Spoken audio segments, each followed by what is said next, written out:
historic home that once stood in the city will stand tall again, all thanks to a local nonprofit.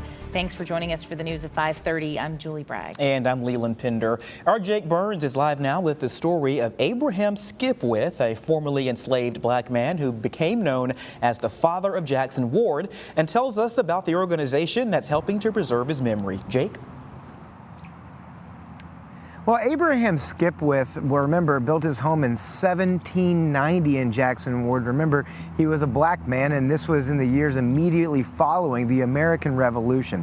Now, the site where this historic site is planned and where they will plan to rebuild his cottage very, very soon is not where it originally stood in Jackson Ward, and that is a big part of the point. I think that Abraham Skipwith should be a household name. Anjali Moon and Dr. Sisha Joy Moon have a plan for this space off Bates Street. For us, we see Skipwith as a blueprint. The co-founders of the Jackson Project plan to reconstruct the Skipwith Roper cottage here.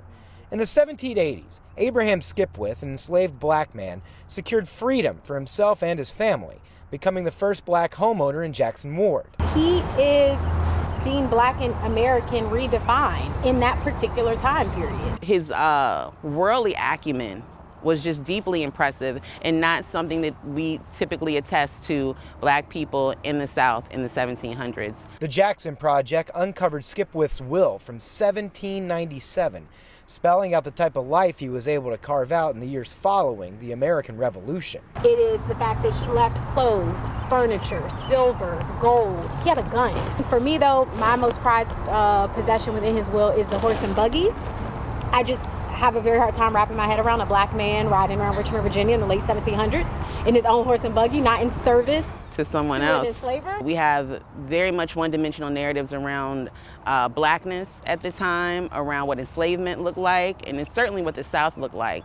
And this gentleman offers a tremendous amount of complexity and complication to those stories that we've been taught. But what came of Skipwith's home? Jackson Ward is both a space of celebration but also a cautionary tale. It's a story tied directly to the history of Jackson Ward and the construction of I-95 directly through the neighborhood, once called the Harlem of the South. According to research by the Jackson Project, Skipwith built his cottage right here on Duval Street in Jackson Ward. Skipwith's family owned the property until 1905 when it was sold to another family.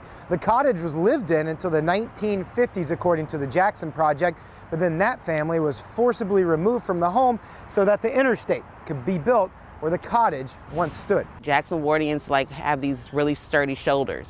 And we know that Maggie Walker, too, is standing on the shoulders of an Abraham Skipwith. The Jackson Project calls Skipwith the founding father of Jackson Ward.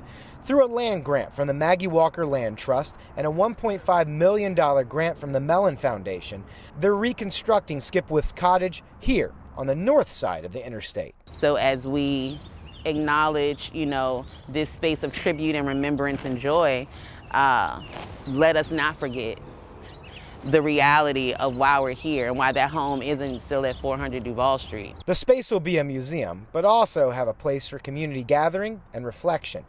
The Moons want to finish by 2026 the 250th anniversary of the American Revolution. And it's going to help Black America and going to help this country as we are navigating who we are, who we're going to be, how we're going to be.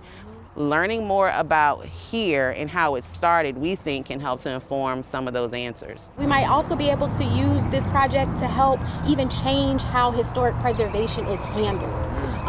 And how do we identify the black spaces that are worth saving, and making our history is more than mere markers along highways. With these grants and other contributions, the Jackson Project says they're about 40% of their way to this Skipwith Roper homecoming goal. We have more information about that project on our website, WTVR.com.